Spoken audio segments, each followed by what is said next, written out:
бизге айылдык дыйкандар көп кайрылып атат да бүгүнкү күндөчү.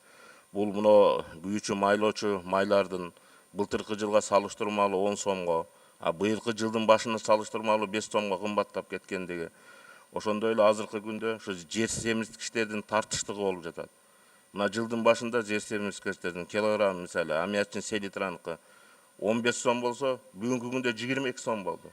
Башкача айтканда 50%ке баасы өсүп кеткен. Ошо 22 сомго дагы дыйкандар ушу таба албай кайсы жерден алышын билбей бүгүнкү күндө өтө көйгөйдү түзүп атат да. Ушу маселени бир караштуу министр, айыл чарба министрлигине, мына бизде антимонополиялык комитет бар. Ошондой эле бизде мына айыл чарбасын курут эткен вице-премьер бар. Керек болсо премьер-министрге айтып, бир жумушчу топ түзөсүздөрбү? Мына Жалал Абад Ош областынан ушундай кайрылуулар түшүп атат.